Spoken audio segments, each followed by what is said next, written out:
So there we go. We got the recording going. Welcome everyone. I'm going to have to go from memory. I think we really only have one item, and that is to go over the presentation for the deep aquifer study, which I'm going to share my screen in a minute. Gus is here to help us kind of walk through it. He's got some additional information that he wants to share. I'm going to go through a slide deck that was presented at the Monterey County Water Resources Agency, and it was developed by Montgomery and Associates, who completed the study. So at any point in the presentation where you guys want to chat about something, just holler and we'll stop and we'll talk. Gus is here as an additional resource. Nancy's there as well to help us. So we get done with that. Gus has got a couple other things that we'll take care of in our second agenda item in the GM's report. So any questions, anything that we need to, do we have any member of the public there that wants to speak on items not on the agenda before we get started? No, I can't see the rest of the chamber. So if it's just you guys at the tables, I guess we're, what? Yeah, it's just that's the table. You want to do a roll call? That I'll need help with. Yeah, Curtis, why don't we do a roll call? That way it's kind of on the record who's here. Okay. Just go around. Go for it. Here. Here. Here. Here. I think it. Yeah. Here.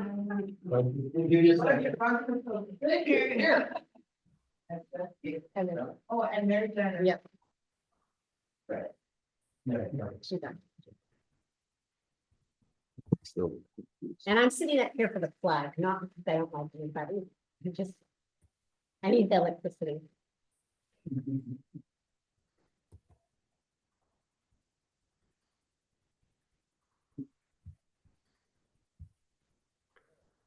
So we got a roll call.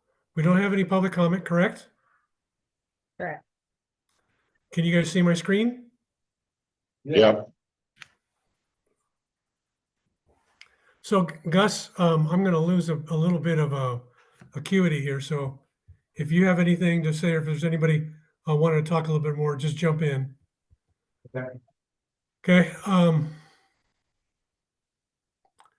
We're going to go through this presentation. I'm going to go fairly quickly, but there's a fair amount of information.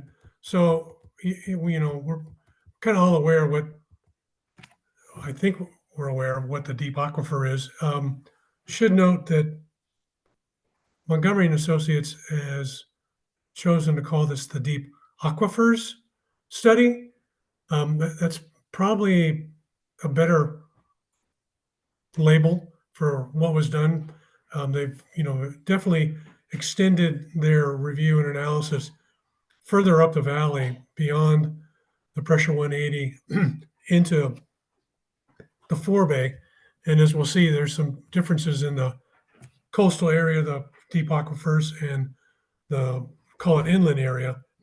So having a larger acronym, or not acronym, but label, aquifers, is probably appropriate.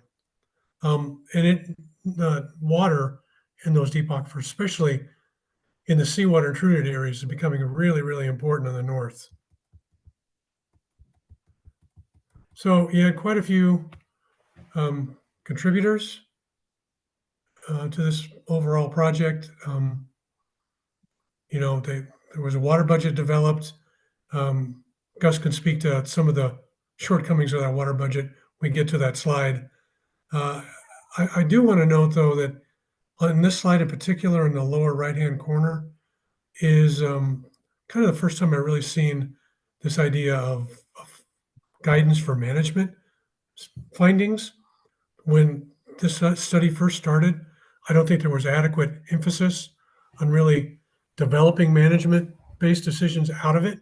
I'm glad to see it in here. I think it's really an important element in doing something like this is once you have identified a problem, the next step is really talking about ways in which to manage and handle it or solve it.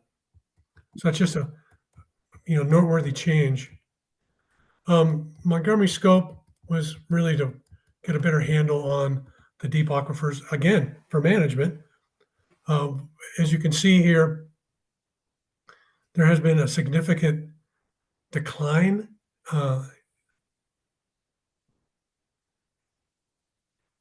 decline in water elevations and increase in the amount of pumping. These two hydrographs and bar charts show you there's a pretty good snapshot. Not surprising, as seawater intrusions continue to plague the northern portions, there's more and more folks going deeper and deeper. Those extractions they're a problem. There are questions for management, how should they be defined? What's the lateral extent? Does it receive inflows? What's the water budget? I mean, these are all good questions to answer. I don't know, I can't speak. Gus, do you think the current study answered all these questions adequately, or is there still more work that need to be done? I think the data were good in the northern area and they've become very sparse down in our region. And that's what I'm going to emphasize. The geologic information is okay, but the water budget information is very weak. Yeah, and that's largely due to really not having a model that's built or available to them to really analyze those portions of the inland column aquifer in the forebay and the lower portion of the 18400. But I think their findings are that that's not an area that has the same sort of geology, and I can't really speak to how many wells are in that area.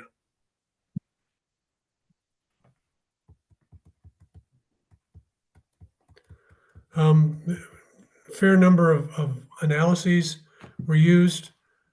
Certainly the geophysics stuff provided an awful lot of, I'll call it the high level analysis to kind of quantify and map the areas. It was probably done about on the right level. I don't know if we really got a whole lot of chemistry and isotope analysis and aquifer testing. Gus, again, I think it's probably more, how would I say, better done in the northern areas than in the southern. Yeah, there's essentially no wells that are utilizing what geologically looks like the deep aquifers down in the southern part of the forebay. There's only total and that are two of them tap the 400 and the deep water stratigraphic the deep aquifers, and there's only one that they think is drawing exclusively from the deep aquifer in the whole south of Salinas, which is this. Wow. So you're not going to get a lot of water level or chemistry data, from that situation. So this is Jerry. May I speak a little more about that? Yeah. Because this has been a big issue for people from the north, maintaining that the water was coming down, I think, through this area away from the river, and so when we were pumping here in the upper valley and in this part of the forebay, we were getting that water. And so I read the earlier one that came out of this, I think it was 100 and some pages and 300 pages of other things. There's literally no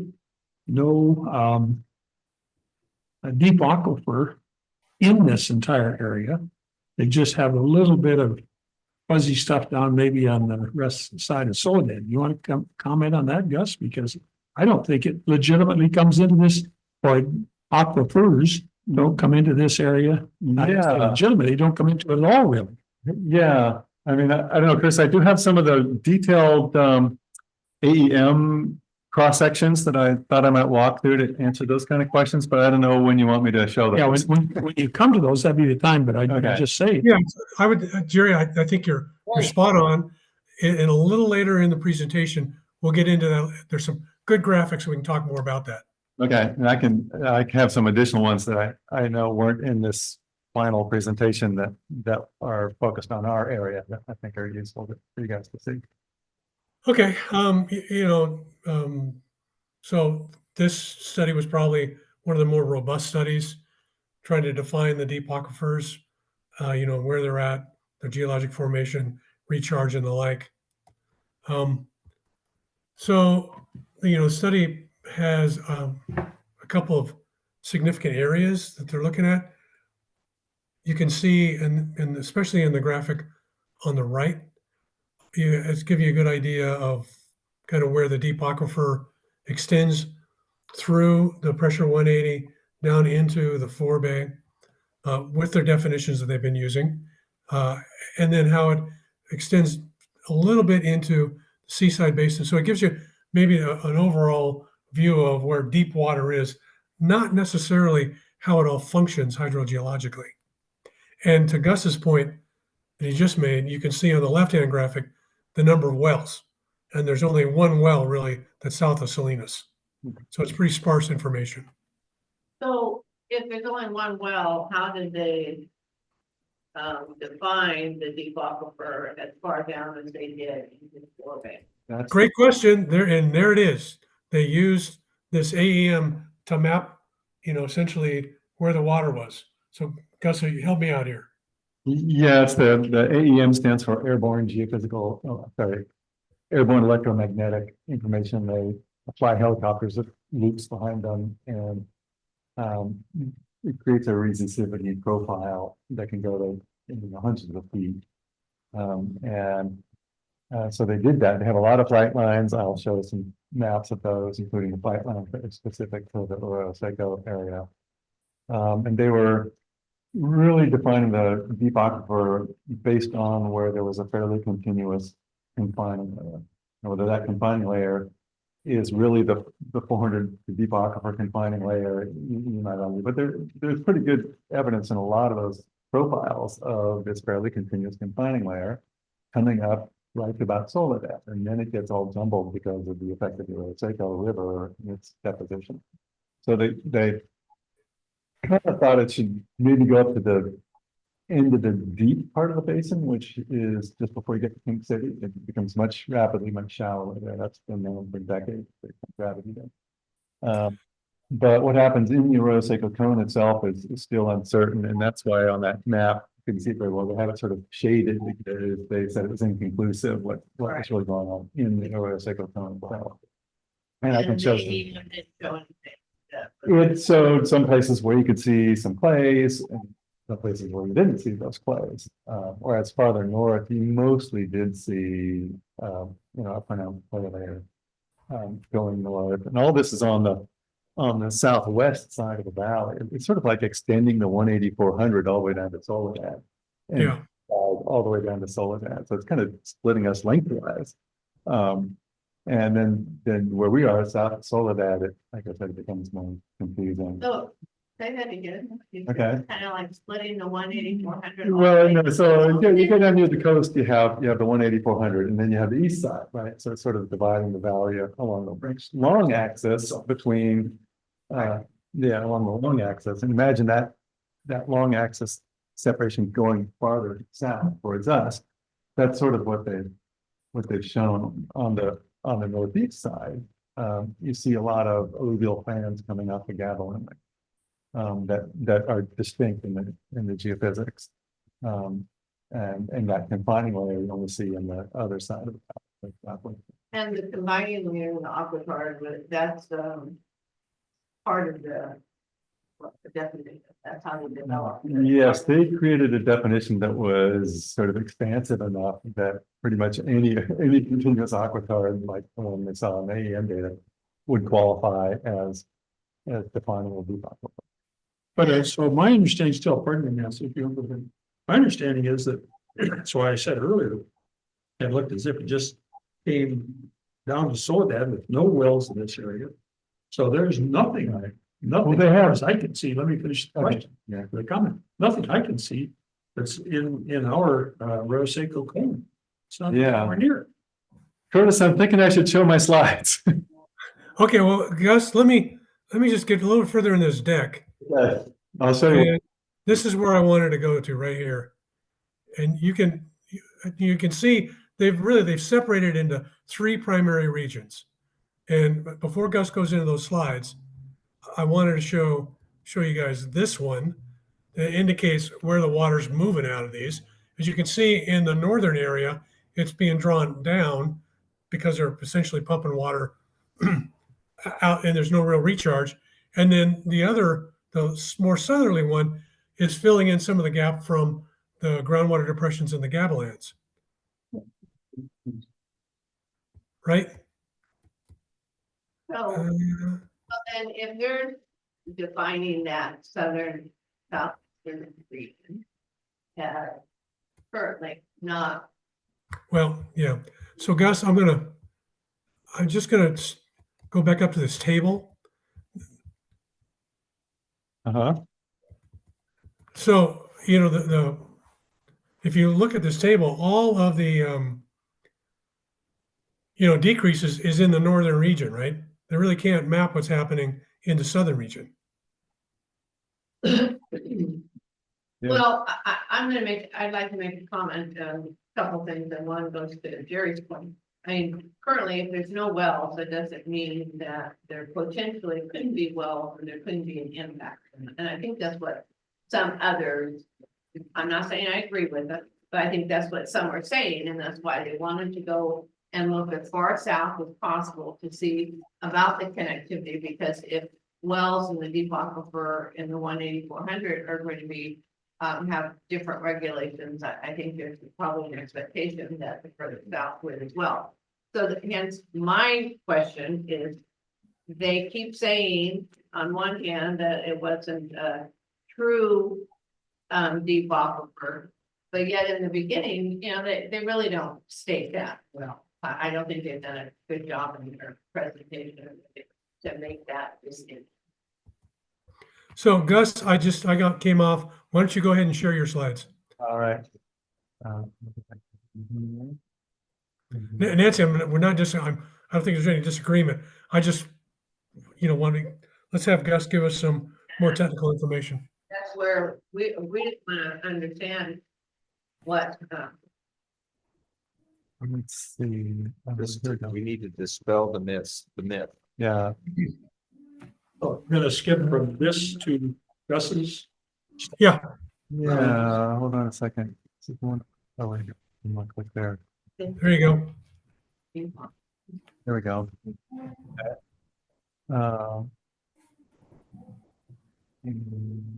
Slide bigger.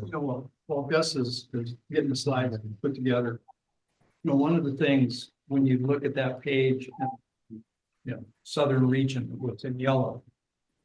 There's one well at Chular that actually is deep enough. Punch through the blue clay. Yeah, it's the one that I think is exclusive. Okay, and that's probably the city of Chular that punched it. And they It might be that might be the one Martin Feeney did the Yeah. water quality problems. Yeah, something like that. Yeah. I'm just saying, I remember Fix they it. did Yeah. like an 800 footer for the city of Chula. But the rest of it is untouched. And I mean, I've got 9 wells. Now, again, I'm in the Arroyo Seco, I'm Yeah. above the yellow. But you hit blue clay at 300 to 400 feet. Now, maybe that's the That's probably depth. Dr. Tyler. And there may be water down below it, but none of us are chasing it. Yeah, and that's where the geophysics comes in, you can see below the existing well depth. So Okay. that's what I wanted to show here. This is just their definition of the deep aquifer, and I want to point out sort of where there's kind of the wiggle room that lets it expand way beyond the traditional concept of near the coast. It's like, well, okay, first we're looking for an aquitard that's 500 to 900 feet, but shallower we're uplifted, and that let them include the seaside basin. Because everything is structurally goes up there, so a whole lot of seaside basin wells are in the draw from the Santa Margarita are now considered part of the deep aquifer, which is an issue for them. And then for the continuous high clay aquitard must be below the identified 400-foot aquifer or its stratigraphic equivalent. Well, that can be anything. So they're really kind of hanging their hat on this idea that there's an extensive aquitard. And actually, the geophysics do show that pretty well, but I want to show you the details of our area because there's useful thing, it's sort of there and not there. So, right, you saw the southeastern region that Curtis pointed out. Then I'm going to walk you through several of their actual airborne AEM profiles. If you look at the upper right figure in the map, you see all those little blue lines. Those are all the flight lines that they took. And they have to be, they have to be quite precise because they can't work over vineyards because the wires that hold the vines up interfere with electromagnetic. So those are like blanked out areas. So they do these sometimes squiggly lines that lead to the vineyards. So in this particular figure, so we're looking at, this is the very southern end of a very long profile that goes almost to the ocean. Here, wait, I can only listen to one guy at a time. Okay, so this is on the upper right, you see the very long red line that goes almost from Monterey Bay down to Greenfield, basically. And for detail, they broke it up into pieces to show on the pages in the report. And this page is for basically the most southern segment. And so the top panel, up just left of center at the top is where Highway 101 crosses the Salinas River. So Soledad would be just off the figure to the above. And Greenfield is basically at the right end of the figure. All the gray areas are vineyards. The blue line you can see kind of cutting across is Highway 101. And so this line is kind of skirting in between vineyards, working its way from north to south. And then down below, and that's the red segments are where they couldn't get data because of interfering, infrastructure. But in between those, where the green segments are, that's what you see in the colors down below. And the hot colors, the red, purple colors are coarse aquifer material. Yellow is an aquifer material, but when you get into blue and green, that's the finer grain materials, which would be the aquitard. And on this one, you see that blue line, it's kind of halfway down their section here, continuing, all the way in, almost to the very end of this segment. So that would say, oh, look, there's an aquitard that goes, pretty much to Greenfield on the basis of this one profile. And this is going several hundreds of feet deep. So it's that aquitard would be, well, you can see some well logs in there, and some are going below that aquitard, and others aren't. But they looked at this and said, yeah, if you hook this up with all the other profiles going north, you pretty consistently do see this blue aquitard, at some intermediate depth in their cross section. So that was really the geologic basis on which they said, we think geologically there's this divide, shallower and deeper aquifer system going all the way, at least all of that. Let me show some other ones, sort of going across our area. Okay, this one goes across the valley, kind of halfway between Greenfield and Soledad. And it wiggles between the vineyards as best as it can. In this case, you look at the left end, which is up on the Rio Seco Cone, you don't see the aquifer. And you go over to the right end and you start seeing some blues. And that the blue finer grain material on the Gavilan Ring in the side of the basin is present in almost all the transects going up and down the valley. And those are interpreted as being fine grain material, alluvial sand deposits coming off the Gavilan. I asked Victoria, are you sure that's not the saline water from the Pancho Rico formation, especially where we are? There's a lot of saline groundwater near King City, and that would tend to bleed down the valley. And she said, no, we compared it with the well logs and it's actual clays, and I did find them. I said, okay. So the picture that emerges there is that the whole, everything to the Gavilan Range side of about Highway 101 is alluvial band, what they're calling bajadas, with the, the sort of deposit on almost generally fine grain. And the basin's also the deep side of the Salinas side. And that's not a radically new interpretation, but the extent to which there's that texture contrast between the northeast side and the southeast side really showed up in the AEM data. And so it seems real. But this is one of the cross sections where you say, well, I don't see any confining layer over there. It's like a cone, whereas the previous sections show one going going up other than this. Let's try another one. Okay, here's another transect across the valley, and it actually going up the Arroyo Seco Valley. But the helicopter flew over the mountain on the way there, so you're seeing Paso Robles formation. So that really hot red peak is actually a mountaintop that has, that's geologically mapped as Paso Robles formation. What do I say? So wait. Slow down for me a little bit. Okay, The red is what now? yeah, the red, I don't know, does my cursor show up if I? Yeah, Yeah, that the topographically high peak that is also very bright red is the mountain that's actually south of the Arroyo Seco. The helicopter flew over it instead of following the river channel. Yeah, and it's mapped as it's different. It's not mapped as Simi Valley. Yeah, one cool thing though is just to the going on the valley side of it. You really see the release fault chopping the edge of that mountain block.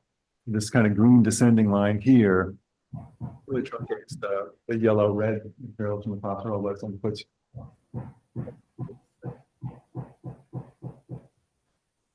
Here you do see those clays. See that blue layer going.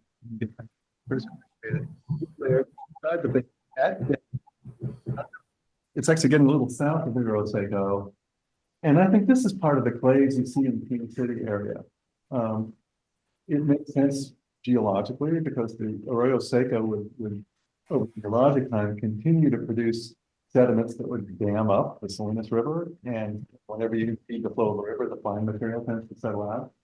So there's tug of war from the Salinas River in the Arroyo Seco in terms of who's dominating the flow and the deposition. You kind of expect finer grain materials, where the Salinas River gets periodically damaged by deposition event.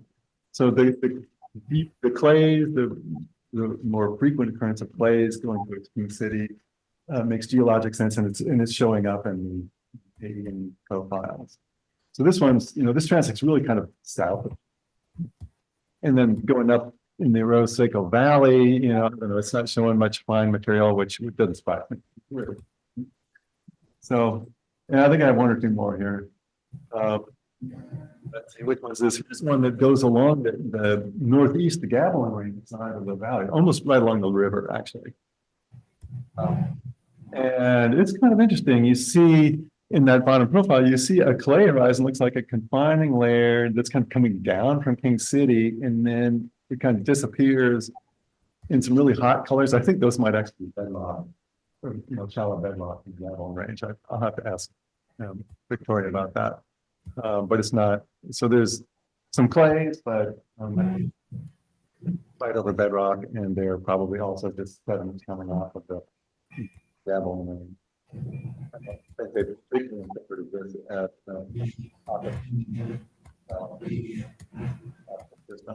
but and then I think this is the last one. This one's also kind of north-south, but it's farther up the Arroyo Seco cone, also trying to dodge, vineyards. These in the map up on the top, these sort of white traces are actually the Arroyo Seco channel. So it's crossing the Arroyo Seco right in what is this big blank area at the bottom. Importantly, on this left side of the figure, you don't see a big confining there, that aquitard is not there. So we kind of left with, well, there's that one north-south profile that seems to show an aquitard, but then there's a bunch of others that don't show. And so that's why they shaded it with uncertain. Yeah, so I want you guys to see the details, so you know what it is they're looking at when they draw these conclusions. And it's, it's useful information. It shows some geology that we don't otherwise have. So, are these deep aquifers connected? Are they separate? So that gets to it's kind of getting to the water budget question, which I think more important from our standpoints. And I think you could say geologically, there's no barriers in that below that aquitard between the Arroyo Seco cone and right there. But that doesn't mean that what you would have any reasonable effect out of the coast at all.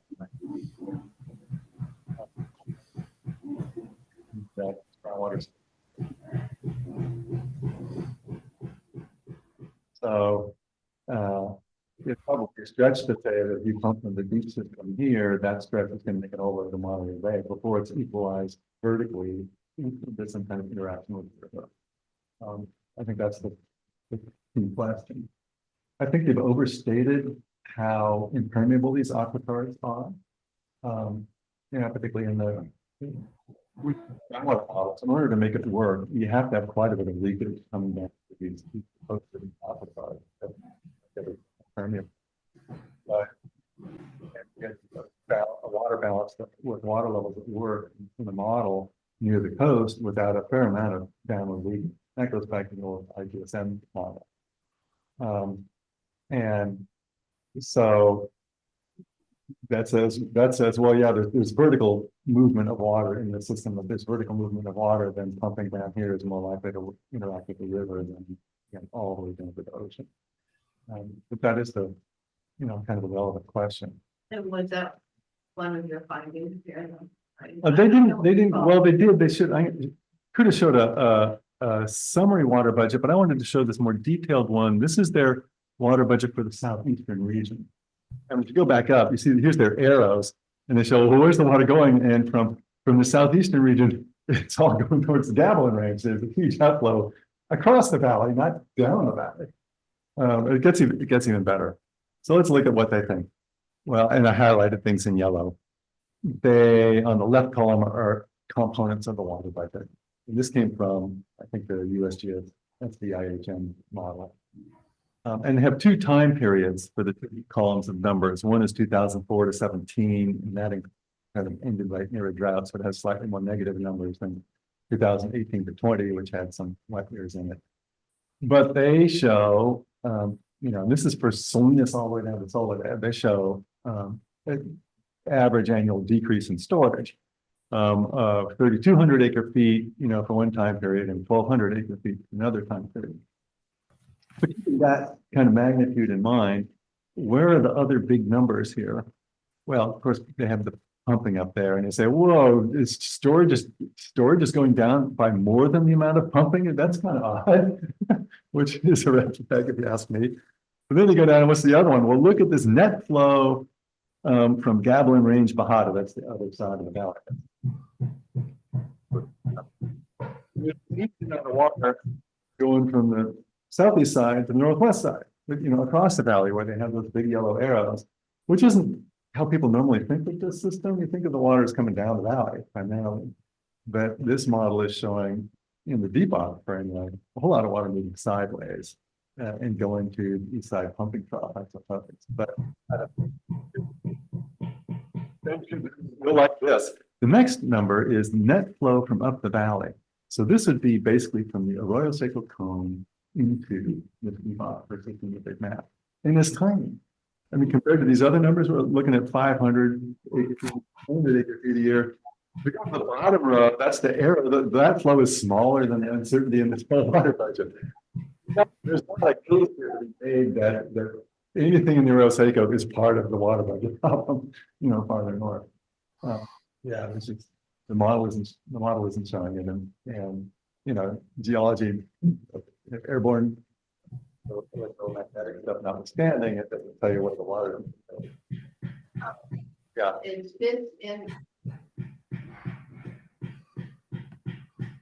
Yeah, this is in. This is in there. It's one of the. There's one appendix that. Cross sections of the appendix. This I think is in the report, table 4-5. And so you can go. So. I think this is helpful. I just, I don't think they have presented it as helpful. Yeah, they had some caveats, and I pushed back. They wanted to talk more about water budget stuff and water quality. I pushed back and got them to take it out because it was based on way too few data. They wanted all this. You've got a geologic case, but you don't have a water quality case or a water budget case. And so they backed way off. For example, the water budget results reported for this region are considered highly uncertain due to the lack of data in this portion of the deep aquifers.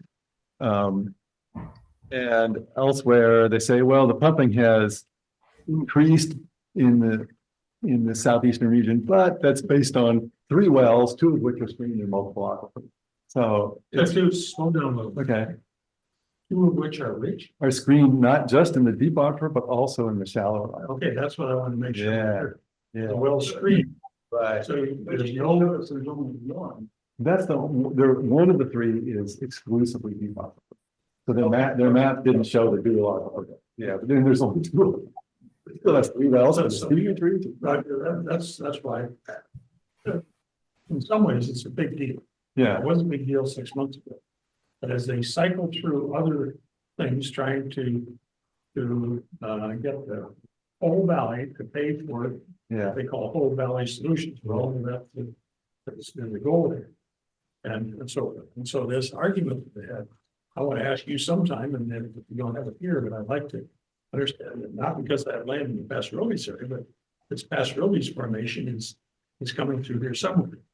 You know, I was down here, was sitting in helicopters, and they had the shoot 760, right? Royal, yeah, look at And we've all, I'm sure all of us have seen it that. flying around and so forth. But at some time, where does the Passarolis formation come through, under here, or where does it come? It is under here. Yeah, it goes. Is it I think under the deep aquifer? No, it's the deep aquifers. If you go back to that definition, it said that deep aquifers, the second part was it had to be either in Paso Robles, Purísima, or Santa Margarita formation. So down here, it's under the superficial alluvium. It is populated. Yeah, I think that can be. Oh, so wait, you guys go down. Yeah, okay. Sorry.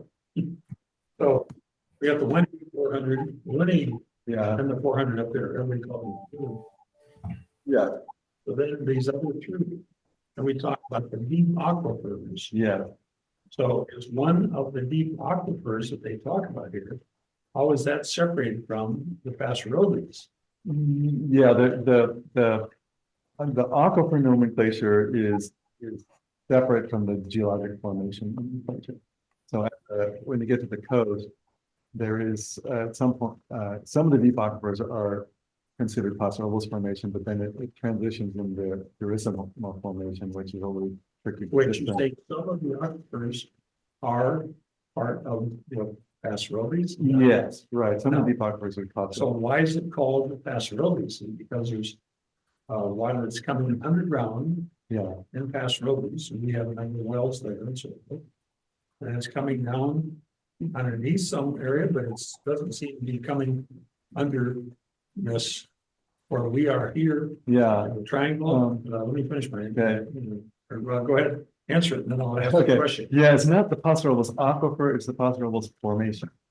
And the formation consists of clay layers and aquifer layers. So that's why I want to say there's a Okay, so difference, then a difference that's very in, key.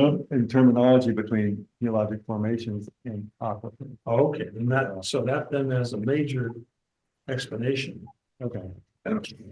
Yeah, the Paso Robles formation goes way south. Like those with numbering and nomenclature change. So we drilled a well, a test hole on this side, we went down 700-800 feet. Uh-huh, They told us we got into Paso Robles uh-huh, formation, yeah. and that there was nothing there. Formation. I mean, Water-wise. water-wise. Formation, that. Yeah. Yeah, like the geophysicals. So yeah, you do hit plays, particularly if you do hit play.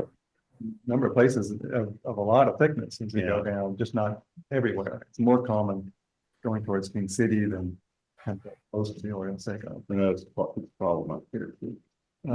So let me, now you've got a new idea. Okay. Maybe you're raising me. So there's the Passarolis formation, Yeah, then within this Passarolis formation are a series of levels. yeah, So those are aquifers, some of those right. are. The Passarolis formation starts where in the hills southeast of Passarolis, or why is it called Passarolis formation? It's what the geologists called it. And yeah, I suspect it must go all the way to the Paso Robles. I think it was Paso Robles basin too. It would have gotten that big. But yeah, it's a transgressive marine, it's got some kind of. Because down there we have somewhat similar situation. Here, this area is different because we have the Rio Seco. Yeah. The Rio Seco not being dammed. Land we have in Rio Seco, we just go up and down a little bit. Anything that where the dams cut off, the guys in Europe and arguably they're kind of the most recent. You have a big study for a pipeline, with a, they refer like this with a, an outlet of each one of the cities. Here, they said, what about 1133? And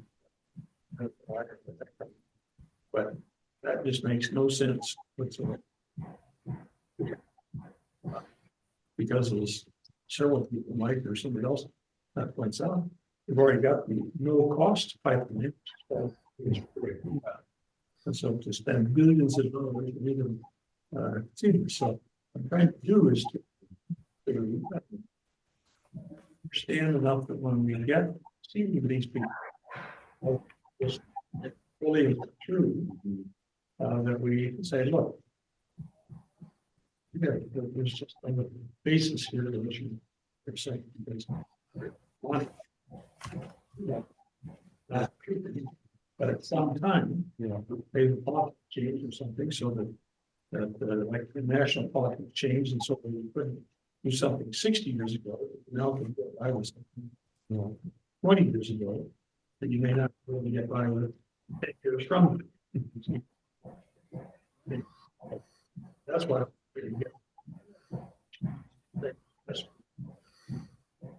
that helps a lot. Yeah, especially in the Royal Seco, we're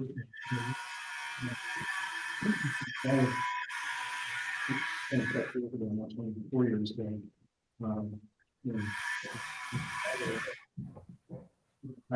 We all explained what we thought we were sitting on.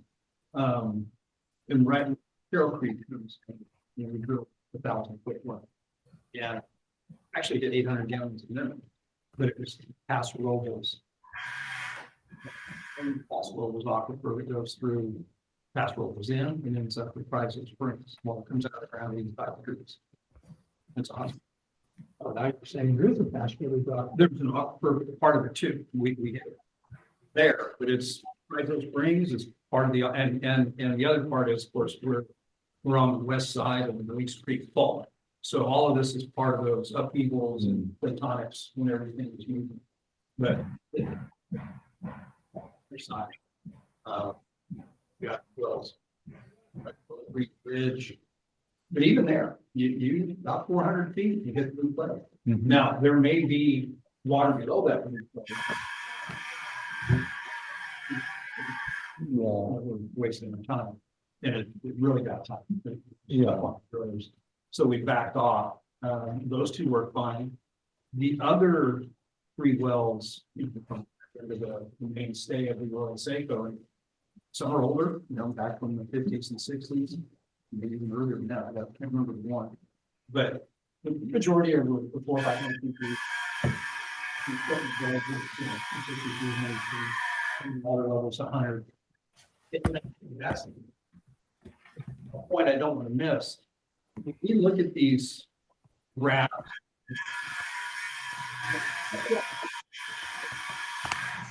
flat. That's right. This valley isn't flat. It's a bowl, and it climbs. In Castleton, and you drill it 1,000 feet deep. You're 980 feet below sea level at the bottom of that. And where you set your bowls, that's below sea level. All our wells. I mean, I took a ride around with my altimeter on my iPhone.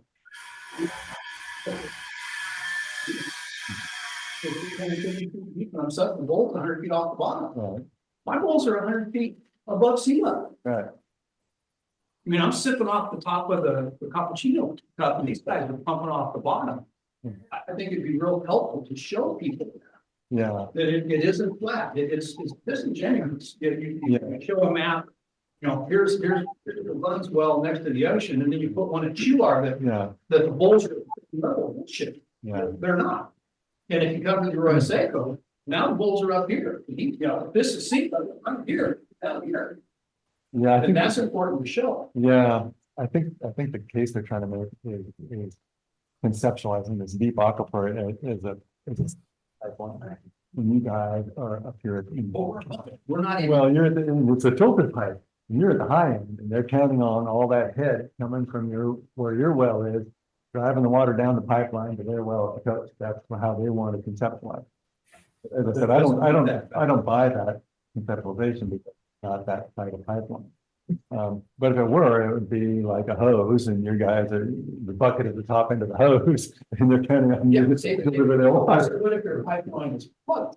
And all they're getting is seepage and we're not even entering it, we're just over the top and going. Well, that's the They thing. left a section open to show where does that clay come in and finish? Yeah. Are we adding any or they?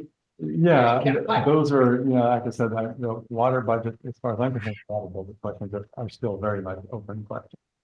But all the, my career started with the groundwater model of the, as soon as that, believe it or not, in 1985. And, I did that experiment. I said, what happens if all the pumpers in the valley decrease their pumping by, 10%? And, so it had almost very little effect out of the coast. But the wells near the coast, if you decrease that pumping, then people are increasing it way down. It's not rocket science. It's just the hydraulics of trying to get. Hear that, Jerry? It's not rocket science. It's not rocket science. I took it out as a whippersnapper in graduate school in 1985. The reason he's giving me a bad time is I was one time. I got passed. Yeah. So, yeah, it's not like pipelines, water flows. It doesn't work that. It So are doesn't there work any like that. markers on the water that tell us that this water is separate from that? Again, that's the third part was the water quality part. And again, there's no data for the deep aquifer water quality here in the Arroyo Seco, because we need to put a well down there. And so they're keen on putting a deep well, pretty close to the Arroyo Seco cone as the kind of exploratory monitoring type of well. And and give that a pretty good chance of happening as part of their implementation grant. It's gonna take a big amount of money to go down deep in Arroyo Seco. Yeah, I don't know exactly where they're planning to put it, but they're the consultant team for the Salinas Valley Basin. Wait, slow down. Yeah, like I said, on some cross sections, you see it, and in others it cuts out. And so we don't, you could try and map it based on where there's cross sections, but there's not, there's only about 4 or 5 of them, right now. So it's patchy at best. I think the soil on the east side is not part of that aquifer. I think it's more of a dabble in that. The Tubal cross section, but the one next to it didn't show it. Farther up the cone. So.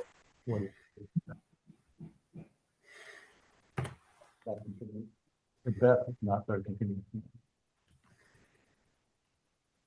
How does it play even their pipeline concept? There's clay lens all the way to us and there's. Yeah. If I'm sucking off the top of this thing, Yeah, 100 feet above the pipe, 200 feet above the start of their pipeline, yeah. how do I affect that flow that's down here? Well, right, Back to heights. yeah, it's another reason to have more data, because if you have a heavily developed basin like this one, there can be a lot of difference in water level between individual aquifers, mostly depending on where the pumping intensity is. So when people shifted from the 180 to the 400, they lowered the water levels in the 400 and created a downward gradient from what had been an upward gradient.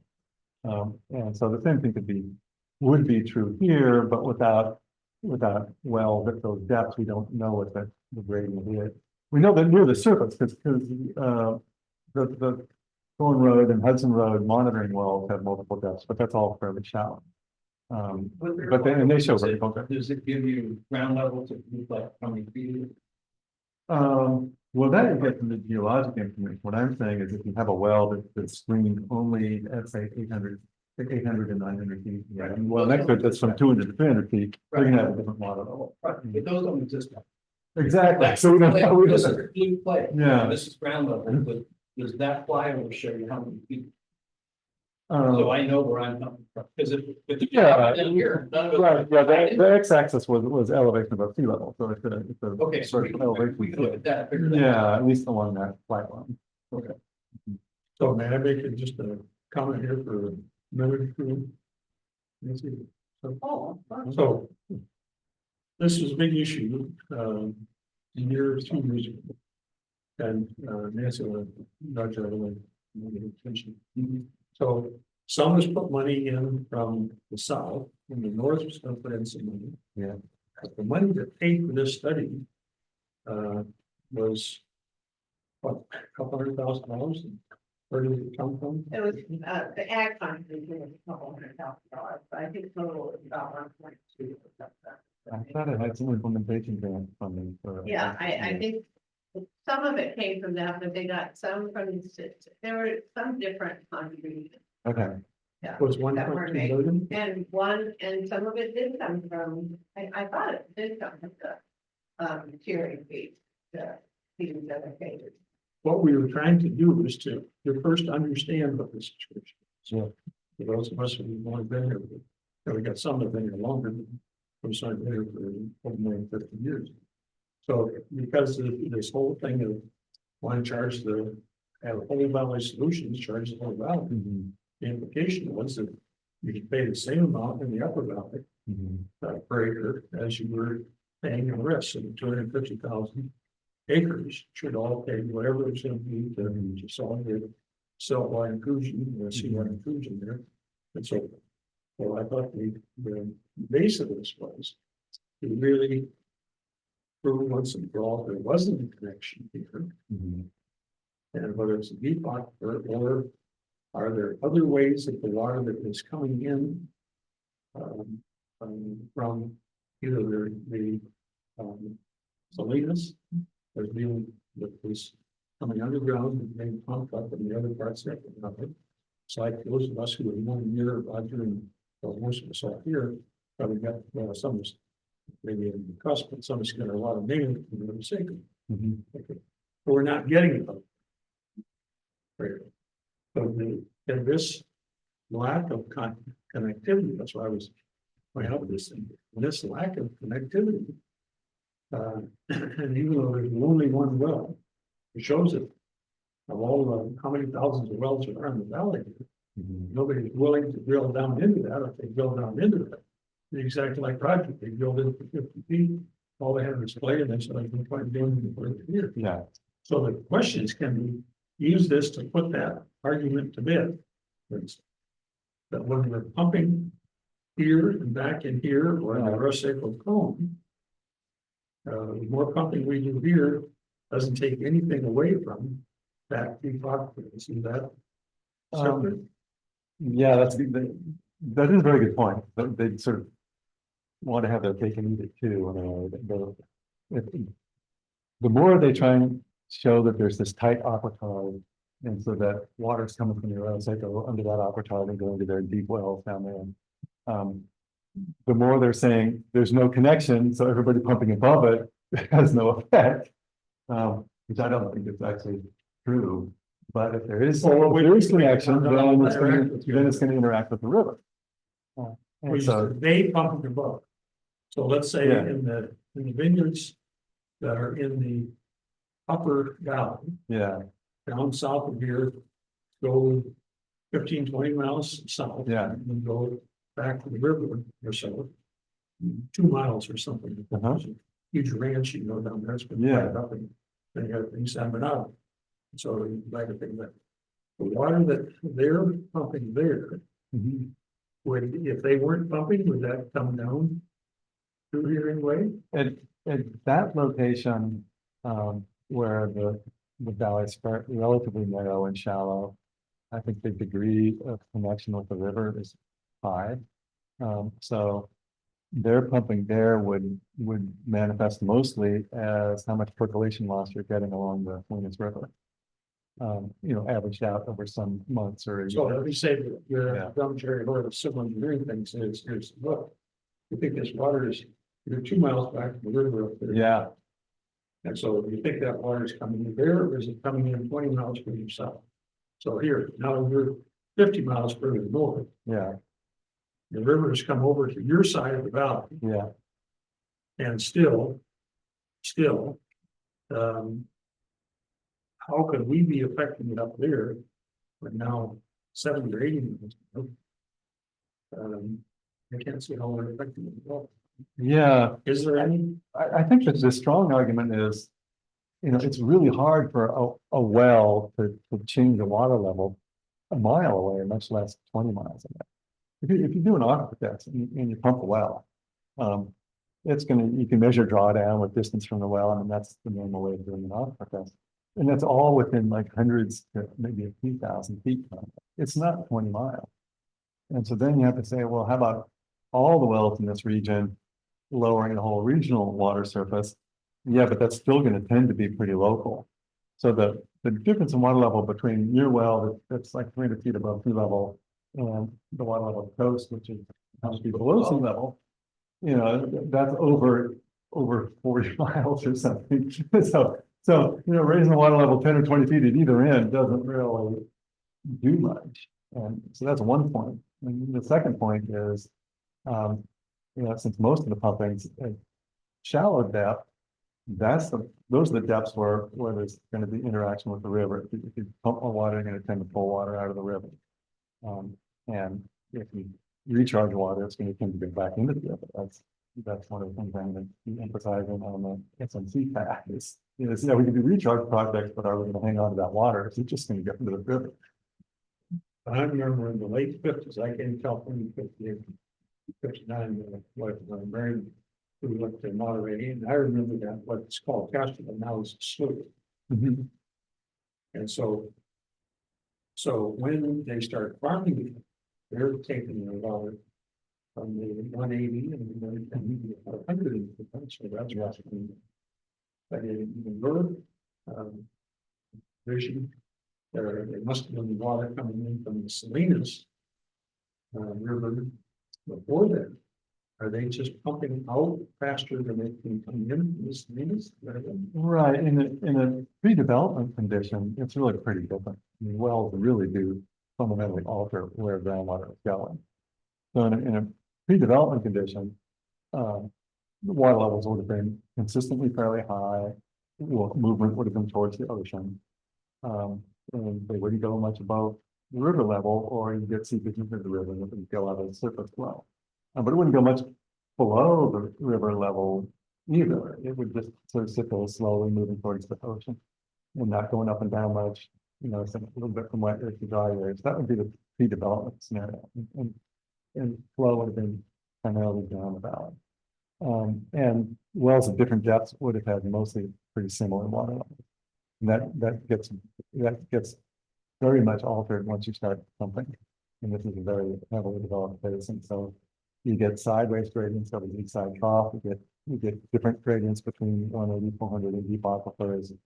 And up here, if even at the Thorn Road test wells that are just at various depths, kind of a couple hundred feet, you see a little water level difference there when there's a cycle flow, the shallow one gets high and there's a downward gradient, and that slowly just disappears. And then in summer, the gradient goes up because people are pumping, and you get these vertical flows that you don't get in natural systems, or only so much smaller. Yeah. So they pump the 180, 400. Yeah. So they're with water, was at sea level. So water one time was Right. above sea level. Then they pumped it down below, Yeah. and That's then, right. so the seawater started coming in. Yeah. Then they started pumping up down to the 400. Right. And then they pump that, in, and then more seawater comes in because Yeah. it's like table, it's the clay layer that's Yeah. in between. So, but that water that was there when they first started pumping, if you put some kind of marker, a blue dye or something Right. like that, and they put a green dye 2 miles further down the river, and put Yeah. red Yeah. dye further down, and that's just the civil engineer's approach.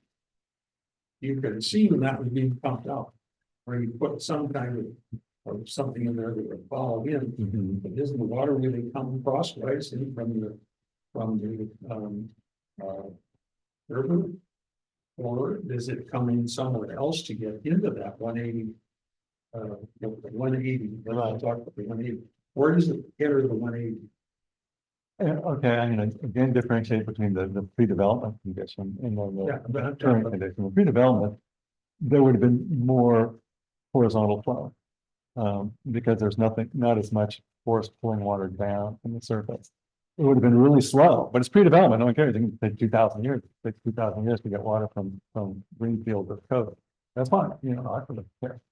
But once you start pumping, then you're, you know, the shortest path of recharge is in terms of distances from the river or the surface, from the shallow water goes down. And so then you're balancing what's the vertical permeability down, where you have now a pretty steep gradient, a big water level difference over a short vertical difference.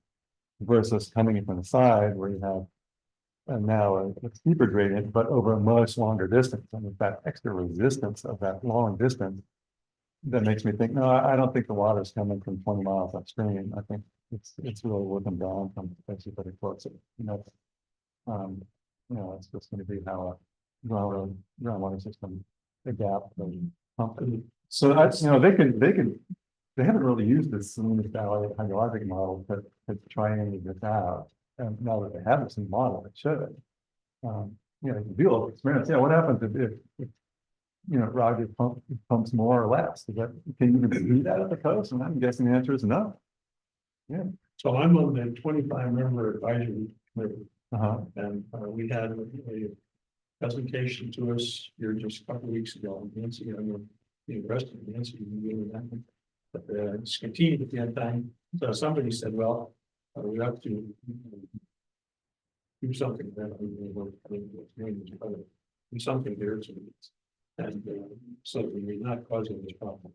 This continued said the whole thing is just a piece of trash, right? And the whole deep water aquifer. So, and by the, pardon? Not based on science.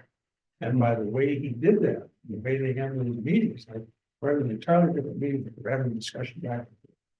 I may be the one asking a question. Nancy doing some, Roger doing some, these guys are over here, they're just waiting to get to be later. So anyway, but there was no give and take there. It's a classic thing. 2 hour thing or 1 hour and 9 minutes or whatever it was. Any questions? And everybody got out of there except I wanted to make a motion. But what does he want to do? He wanted to do something. And it's continued, said, no, it's a bunch of. Didn't accept it at all. So what's the acceptance of the where you're taking kind of like 28 pages or 30 pages out of this, out of that 40 page Yeah. thing? Who assembled this? You assembled this? Us? What's the To take, stuff in the agenda packet? that's in the. Yeah, those are slides from when Montgomery Associates presented the report. Yeah, So, yeah. yeah. But you took some of them.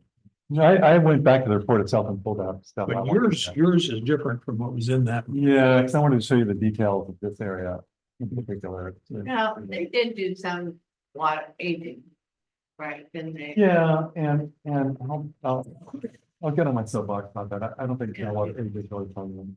And what you did what? I'm gonna get on my soapbox. I don't think groundwater ages usually tell you anything, particularly if you get a very old number.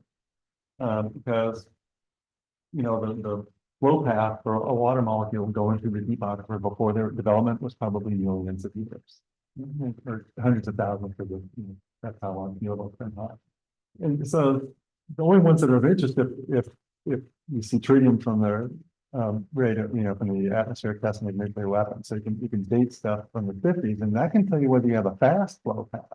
So sometimes the younger ages tell you something, but older ages, you know, of course, there's a lot of really ancient groundwater around. It was down there forever. 50s, that's the marker. I don't remember. did. Yeah, I think. I thought- Yeah, Yeah, I Yeah. thought they did. that And one. then I don't remember what they found Okay. on that. Well, I Again, thought there they wasn't found- anything from our neck of the woods. I thought they found no tritium in the deep. That's what I would aquifer. guess. Yeah, I would guess they found nothing because it's only been pumped for 10 years. There would be no mechanism to get it down there. Right? I'm sorry to get off on this, maybe we could go through the rest of it.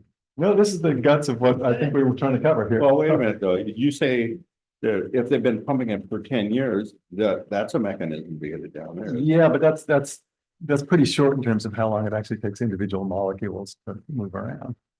So you'd have to get some, Well, it get sort of some makes case. younger water moving down 900 feet to get in there. So that means in 10 years, there was no flow though from, Well, the younger water is still displacing old water. It's on its way, but right, it hasn't actually gotten to your test well yet.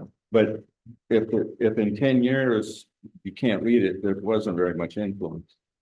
For an aquifer that deep, 10 years is not that long.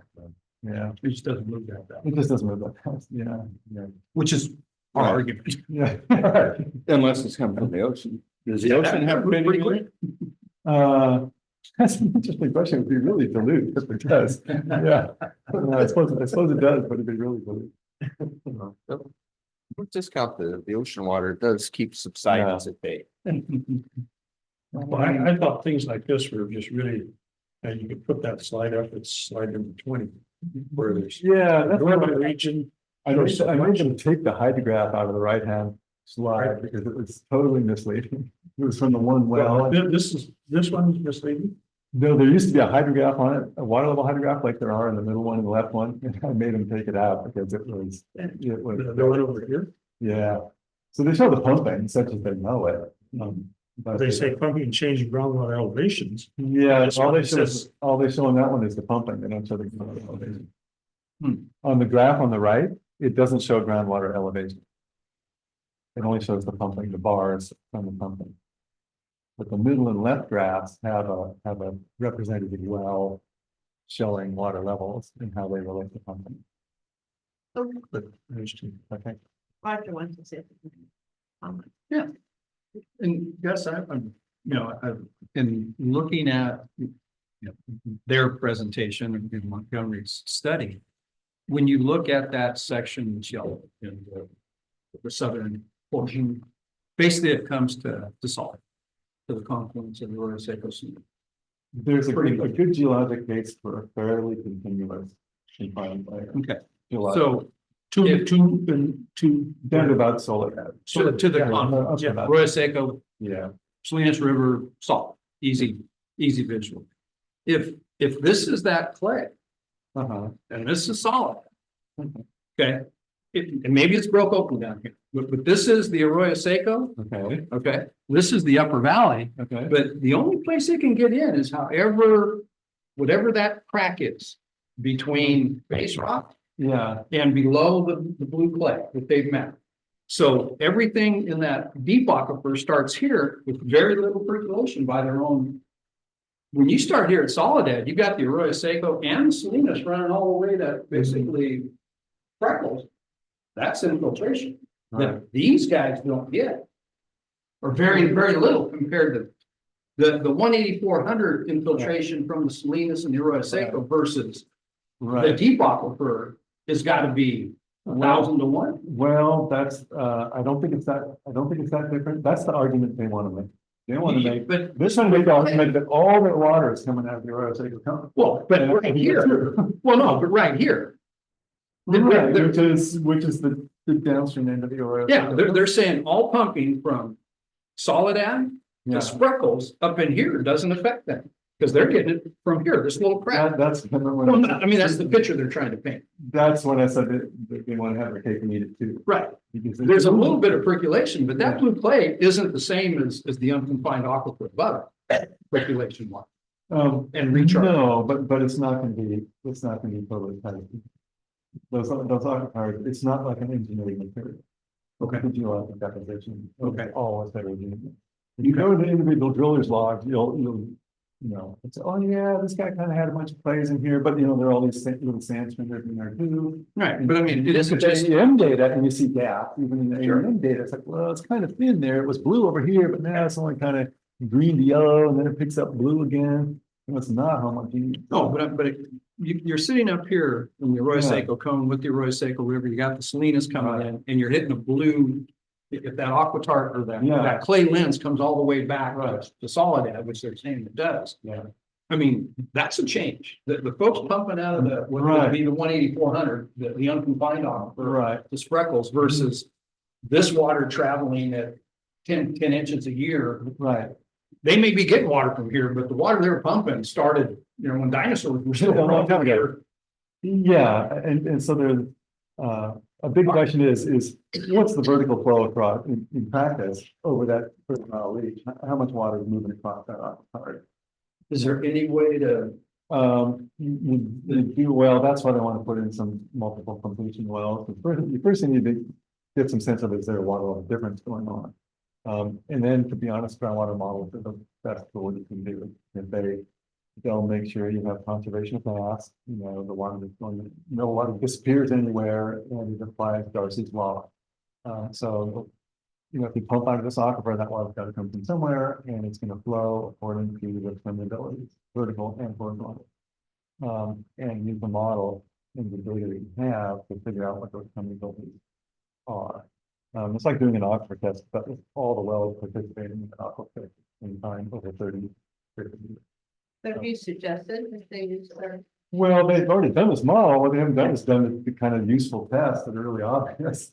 I don't know why. And they show all this water going to the east, which seems puzzling to me, because I didn't think of the east side trough. It's coming all the way down to Sullivan. The pumping trough. I think that it's being way up there something. so I guess, So, yeah, I'm only Maybe- there. Well, I mean, we know that that's it's, what along 101. just Get water. by the river flow, you know, it's not permeable when it gets past Schular. Right, there's the Yeah, Sweeney's Valley Aquitard, which is a shallow, Yeah. which is also quite continuous, but not completely continuous. Yeah, it's demonstrably pretty continuous, and yeah, so that's part of the problem at the coast is you can't get the river to percolate down to your well depths, largely because of that Aquitard. And this pipeline idea has been around forever. So if you really want to make sure you get water to the coast, the pipeline is a great way to do it.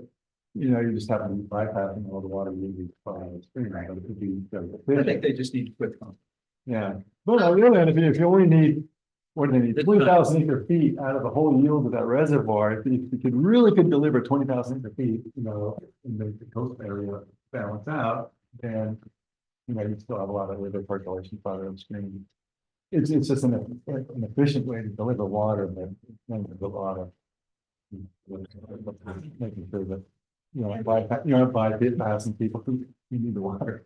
so, I think I'm wondering for our committee. Seems like seems like it might be appropriate for, I don't know if it'd be our committee or make a recommendation to the board. To make comments on this, because one of the things that Gus said was, so they have the model, they could do this modeling, and it seems like that would be very beneficial to do. And so that should be, they have a couple of recommendations here, but that is one of them. And Oh, yeah. if they really wanted to understand the relationship further, then it seems like that would be helpful too. Did I hear you right? Absolutely, they spend a lot of money on that thing. There's some version of it that's user friendly enough that consultants can use it. I mean, the USGS did kind of one of these big, overly complicated things that's on software and machines that no one else uses. It's difficult. I used to work at the USGS, I can say, this typical USGS approach. But I think there's a version, I think they transmitted the model to, the water sources here at the GSA.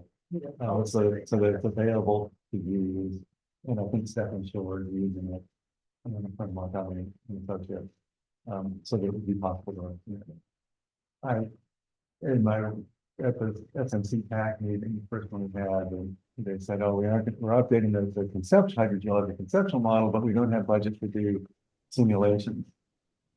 So Gus, can I interrupt here for a second? To use Gus? it. But Right. it would be a useful thing to do. Right. I absolutely think. Can you guys hear me?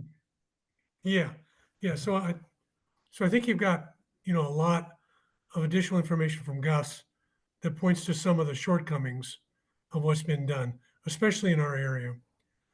Nancy, we're essentially agendized to receive this. So I think it's appropriate that I've got your thoughts. What I'll do is I'll put a recommendation to the board at the end of the month that we develop comments on this report, and Gus and I will work as we have in the past and put together, a letter that will outline all of our comments and send it to, the Salinas Valley Basin GSA. I think that would be great. Gus, I want to thank you for taking the time to come down and being with us and working through all those issues. Yeah, Yeah, I think we're at the same place we were when we saw the first version of this thing, and maybe we're at the same place we were when we started this, and that is that there's not a whole lot of information in this southeastern section of what is called the deep aquifers, but we do know that there's a real problem on the coast. And for the first time ever, really, the GSA, the Salinas Valley Basin GSA, stepped up and offered some management ideas, which really set a lot of people off in the north, because they're talking about reducing pumping and limiting the number of wells. And I think that got a lot of people's attention.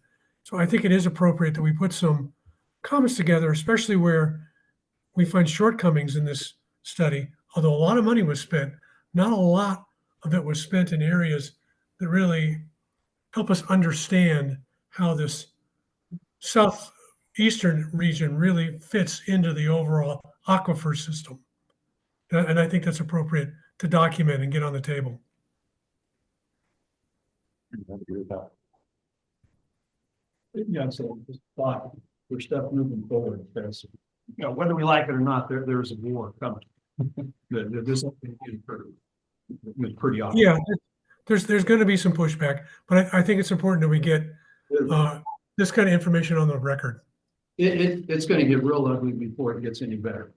The one thing to have, though, as a visual, because you got folks that will just make comments, good, bad, or different, they just throw it out there. And then you got a bunch of folks sitting on these boards that aren't from ag, and they're just kind of sitting there like little sponges soaking up the BS.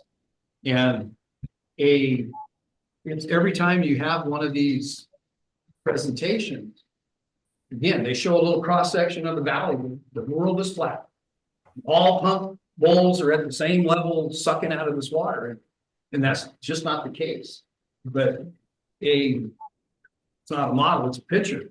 But your sea level, here's 1,000 feet. Now you're at Soledad, and you're 220 feet above sea level.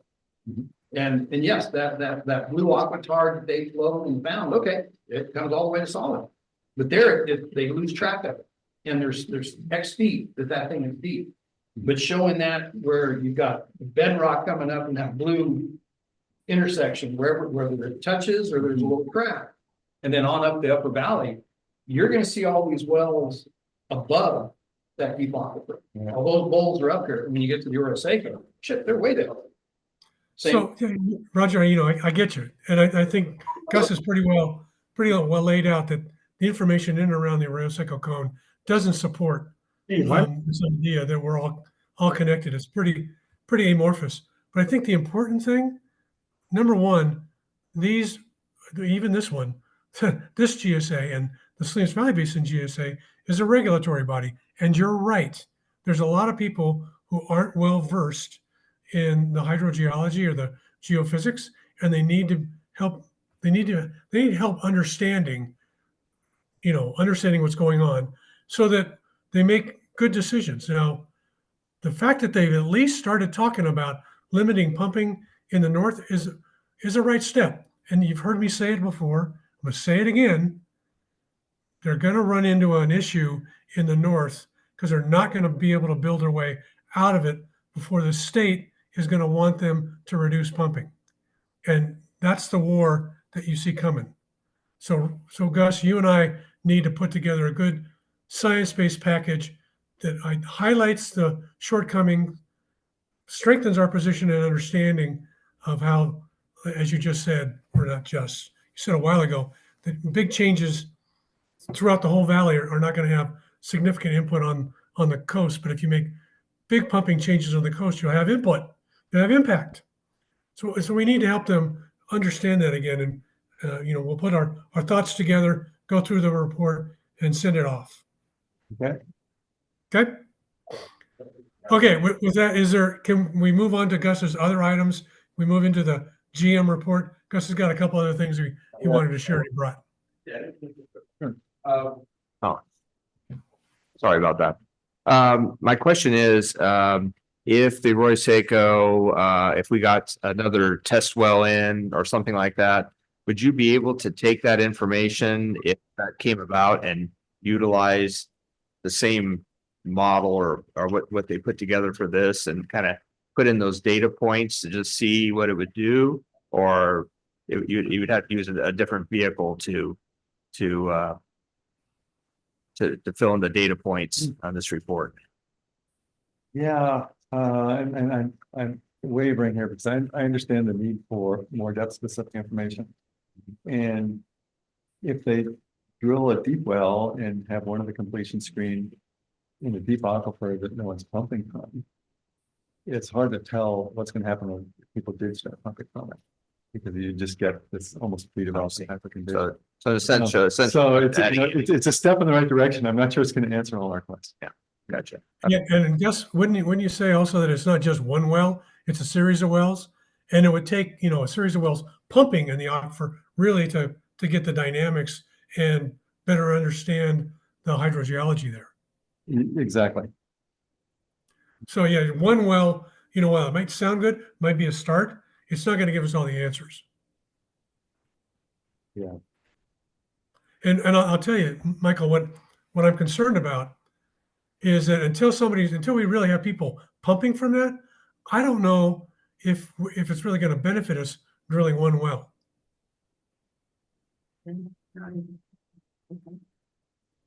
That's just my 2 cents worth. So any other thoughts on the deep aquifer? Gus and I have really appreciated all your input. We'll put together a letter and get it out to the Central Valley Basin GSA, but I will take the action, the direction from the board of directors. So Gus, you want to, under the GM's report, our last item on our agenda today, I know you want to talk about my favorite subject, groundwater dependent ecosystems, and a couple other things. Dependent ecosystems or issues that I see facing the sustainable management criteria pack that just got underway. Would you like to hear? I would say do both of them and do them, rapidly. Fast? Okay. Let me just page way up to the beginning. Okay. I'll give you a quick summary of what happened over the 7 meetings of the groundwater dependent ecosystem working group and emphasize what I think might be implications for your area here, since their initial focus was all in the north. What they wanted to do was, and I thought what they were trying to do was totally appropriate. And actually the way they went about it was reasonable, but it has a lot of limitations. And I think that's just kind of inevitable. They wanted to identify where are there patches of vegetation that might be dependent on groundwater. And then how can we monitor those to see if groundwater level changes are affecting the vegetation. That's basically what they're trying to get. And this shows that they were going to start with a widely used set of vegetation mapping. People have been using it all over the state. PWR recommended it for developing GSPs. I used it, or it's like a GSP, and then every other place I've worked. It's called the Natural Communities Commonly Associated with Groundwater. It's an online map. It's a compilation of a whole bunch of vegetation. It has a wetland category and a riparian category. And so then they said, well, okay, that's the vegetation. Now we need water levels. So they took water level contours that the Water Resources Agency developed, and then looked at where those, they subtracted those elevations from ground surface so they'd have a depth of water.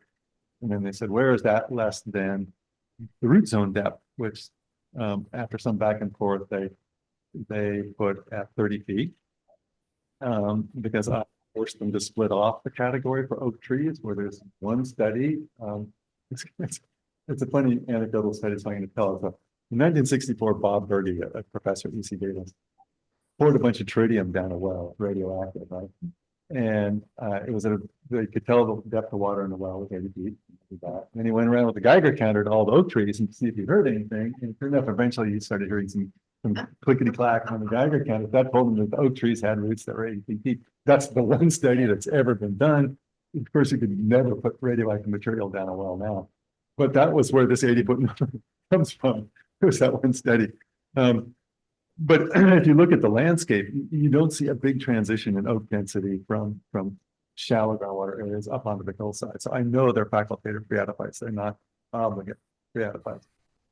So I succeeded in getting them to at least split that off into different categories. But then their concept was, well, we'll take the polygons that are in areas with shallow depth of water, and we're going to say those are the potential TDEs, and we should be monitoring those.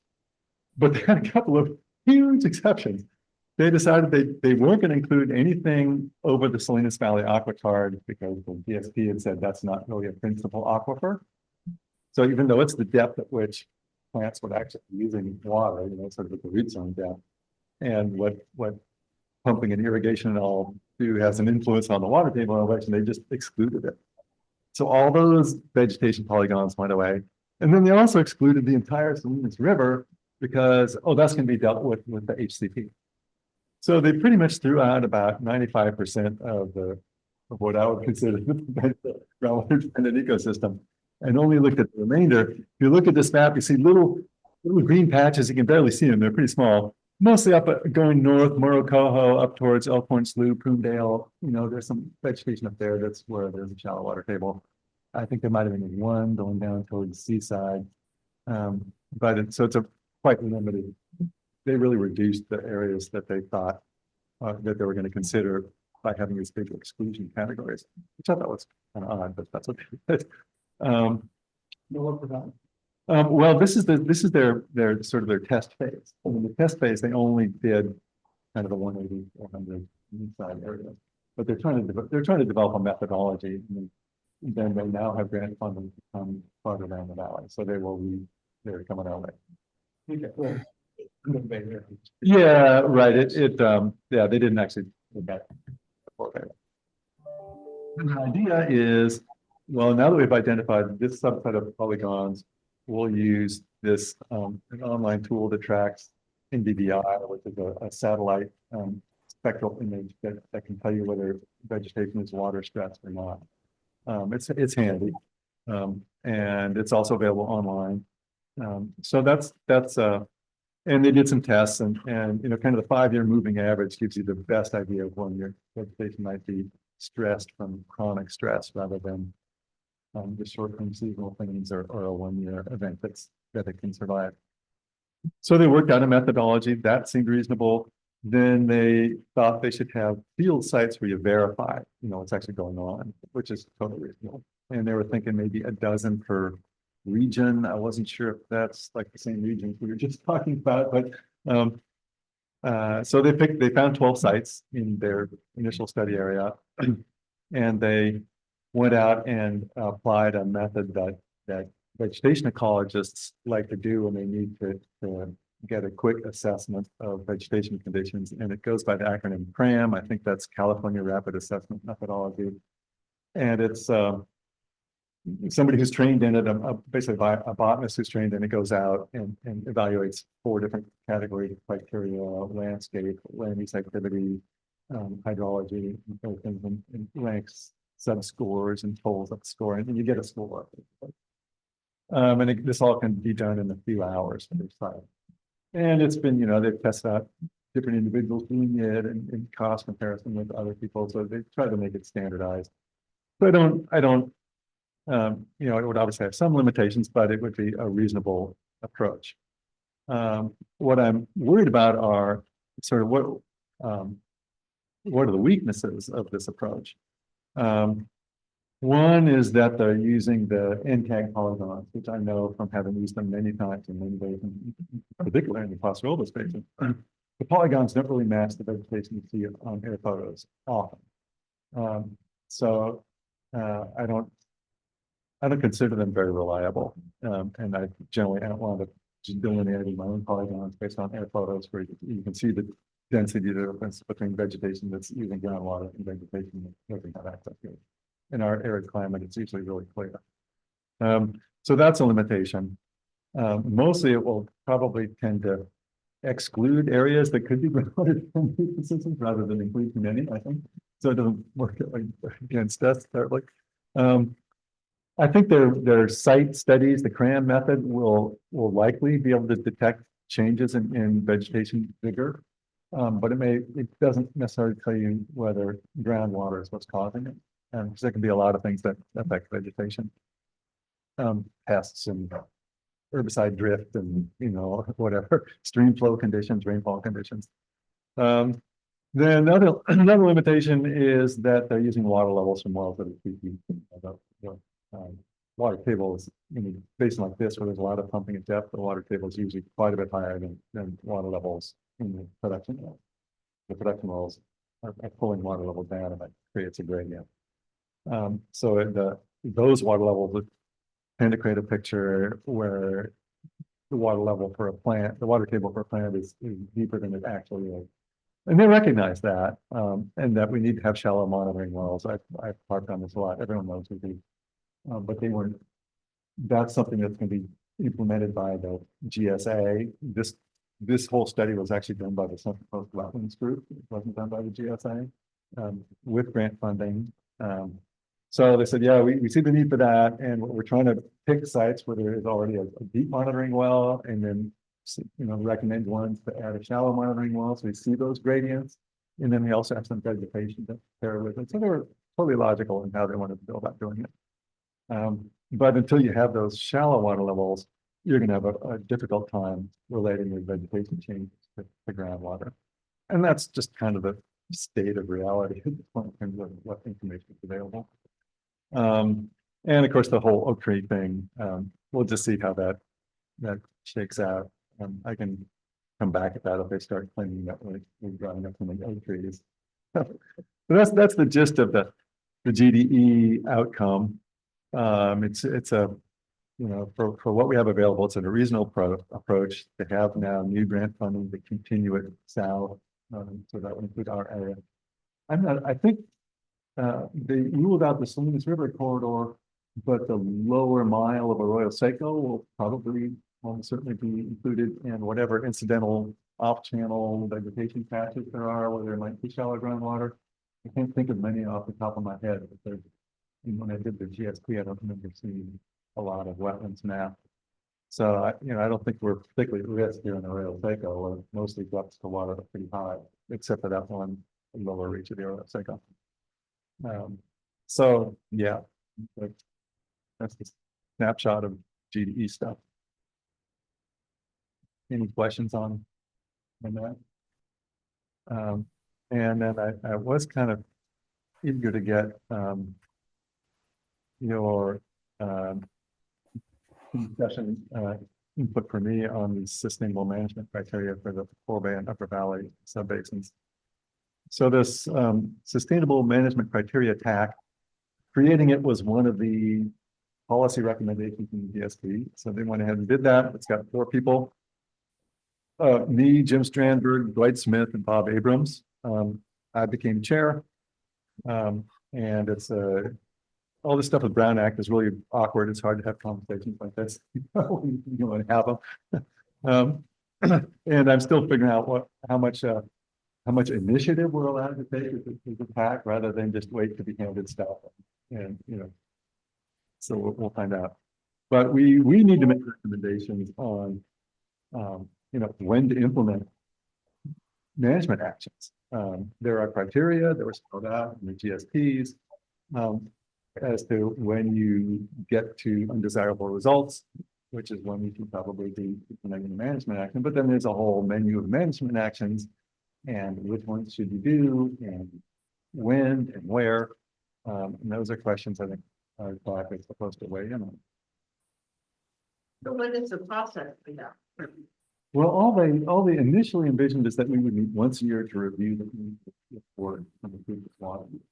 But I see the most the more critical issue is how to make decisions based on that information. And I'm going to give a couple of examples. So here's one. This is Upper Valley, and here's where they do water level monitoring, and the water level in each well is compared to the minimum threshold. So they defined a threshold below which they didn't, people didn't want water levels to go. And then, so undesirable results is more qualitative. It's like, well, okay, so one well going below an MP isn't necessarily an undesirable result. It might just be a fluke. But what if like a whole bunch of them go, and then clearly you're getting into exactly the trouble you don't want to be in. So working with Derek, and this is sort of us going back and forth and seeing what other people did. It's like, how many wells out of our whole set do you think if how many wells would go below monitoring the minimum threshold before you think you have an undesirable result? You don't want that number to be so low that a couple of fluke wells trigger a really expensive action. But you don't want it to be so big that a local problem is really severe, but it's not showing up as, over that percentage. And so we picked 15%. I think you did before, but if 15% of the wells are below their MP, that's reaching an undesirable result, and we should do something. Well, in this case, there's so few wells that only two wells were below the minimum threshold. That was 13% of the wells. One more well, and we would have had an undesirable result. And then people would be looking at our committee. Well, what should we do? And the same. I can't remember what the forebay results were, but this is an example of we better be prepared to act on this. And as I thought might be the case, it's kind of clustered. You see the two red dots. It's not like they're sort of randomly across the whole Upper Valley area. They're pretty close together. So maybe there's a real problem in that area, and that should be addressed. And maybe the solution should just be local. I mean, like we're talking about with the north, does the whole area need to participate in that, or do we do some extra recharge, or pumping reductions, or fallowing, or various options everywhere, or just right there? So those are the kind of issues I think as a committee we need to really chew on, because that's the harder stuff. Reviewing those, that's what we really need to do. Yeah, no one's going to like us, because we're the ones who have to say, okay, you really have to do this now. And it's going to cost you some money. So that was kind of my question, is what is the process? The process is we make a recommendation to the board. To the board, or does it go to the implementation? What does it do? We have a advisory committee? Yeah, it goes to I think it's to the advisory committee. I think it goes to the implementation committee, Gus. Okay, there you go. Good, There you good. go. Okay. Implementation. So. Okay, so that's example number one about, how to interpret results and when we reach undesirable. The other one is, there's lots of policies and actions that don't actually create any water. It's like, we'll measure this, and we'll study that, and then we'll set up this TAC, and all those things. So I looked at the ones that, actually made wet water one way or another. And here's pretty much the ones. There's conservation and agricultural best management practices that those potentially eliminate unused evaporation losses, so your irrigation efficiency could go up with clean water. And then you notice on but there wasn't none of these had nobody said exactly when they could be implemented. So that's what our committee's going to have to do. It's like, well, is there any time you wouldn't want to do agricultural BMPs? I mean, that's something I think you might want to do all the time. Fallow bank, agricultural land retirement, that's a pretty big deal. And no specific trigger was set. And that would be, we'd have to weigh, is that the only action that would work in a certain area? And how big an area should we canvass, landowners in, or if the problem's localized? Would it be just temporary during the drought? Would it be longer term? All those questions are open questions. I think our committee needs to be prepared for that. So Gus, I'm listening to you, and I have a couple thoughts. You're bringing up really good issues. You know, last time around when we developed these GSPs, we put all these action items into the GSP to be compliant and, you know, to be, you know, forward thinking. But now that we're starting to implement these GSPs and looking at them, we might want to revisit both the criteria for action and provide more guidance in the development of those management actions so they're targeted to be able to provide the right kind of response rather than just taking a shotgun approach. We need to think through some of these. I think, quite honestly, this discussion is going to lead into more discussions. So today, I think we just need to kind of have a high level view. And then I want you to come back and maybe get into this in more detail. Yeah, that's exactly what I'm saying. I don't necessarily, we're not going to resolve these issues now. I'm just saying, here's what I think our committee really should be working on, and obviously. Great. Good suggestion. There's a, whoops, wrong one. Been looking at some of the ones like there's floodplain recharge, managed aquifer recharge, percolation basins, even fouling or you reduce pumping. If you look at the hydrographs, you know, we get into trouble during droughts that last more than 1 year. And this system is fairly connected to the Salinas River. It's not like a very strongly stream aquifer system, but it's a pretty strongly stream aquifer system, which means that if you try and store extra water, you know, above what it normally comes to, it will tend to leak back out to the river, or reduce the amount of river percolation, and maybe faster than say 3 years. I would say 3 years. It'd be good to be able to hang on to water for 3 years, because we know that that's how long they might percolate reservoir releases under the current regime. So which of these wet water actions would store water that wouldn't escape to the river within 3 years? And in general, I think the closer you are to the river, the faster the water is going to tend to go just leak back out to the river. It's hard to build up storage there. And the farther away you get from the river towards the flanks, you have a better chance of storing some water. And I picked out a couple of hydrographs, two from the Upper Valley and two from Forebay, to illustrate that idea. In this one, you see the graph on the left. I picked wells with hydrographs and figured out how far they are from the river. This one on the left is about 3,000 feet from the river, and the one on the right is about 7,000 feet from the river. And the one that's closer to the river, you see this hydrograph is really, really flat. It doesn't, when they curtailed releases, there were some drops, but on the wet years, it didn't really build up way above the river.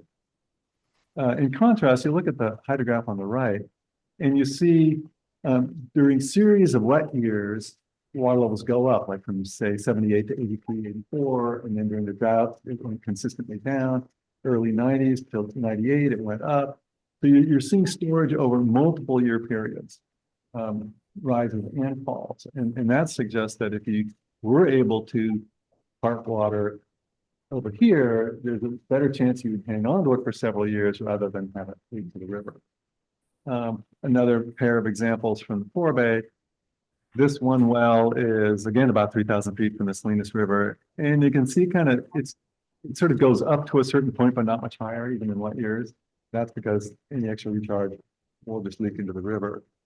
And then this one on the right is way up on the Arroyo Seco cone. It's like 27,000 feet from the Salinas River. It's the widest part of the valley, so you can get really far away.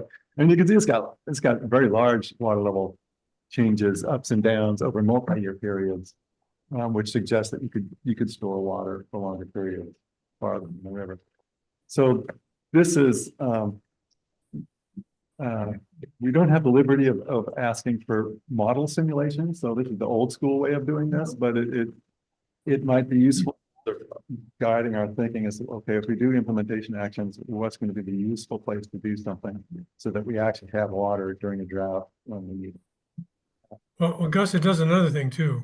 Yeah. It provides us some better insight into how to structure the actual actions in the 5-year update of the next GSP. So, we need to be thoughtful about the strategies that we employ and how we make them work. In this case, I like that you're linking this idea of storing water in certain areas, but we would also need to think about those triggers that you mentioned earlier and when we would do them and why.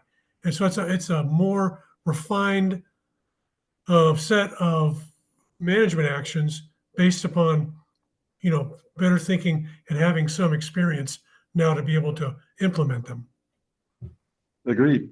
Yeah, I think we need to look at both. Did we define the right criteria that we came up Right. with? Desirable result. Just this last year was an okay year, as far as I know. Are we really that close to unsustainability? I don't think, maybe not. So maybe we need to bump up the threshold or put a, Or look at the distribution of where those minimum thresholds were experienced. Your cluster point is a good one. So I mean, we need to think through a bunch of different scenarios now that we're actually operating in this new regulatory environment, and think about how we structure those minimum thresholds and our action item triggers. I agree. Yeah. Exactly. So that's what I hope to get our TAC to do. Good. Thank you for And that. when we get ideas, you'll be hearing from them. It's a good group of people, so. More to come on that. I'm glad you're finding the group, workable and that you guys are doing stuff. That's good. So is there anything else, Gus, that you wanted to present? No, I kind of covered what I was hoping to cover. Great. Any questions from the committee? I have one thing. I know that the Salientali Basin GSA is taking applications for all of their committees, because all of their committees essentially turns in. So what does that do for us? Does we need to do anything here with the Rosseco Advisory Committee? Well, we certainly could go for another round of, applications and see if we can get I'm not more. do, I just didn't know if they were, if we were. Secure it. I haven't thought about it yet, Nancy. Also, I'm asking the question. And Mary's here, so she can, but I don't know if we're, need to comply with the same rules, I mean, if they're applicable to us or not. That's his my question.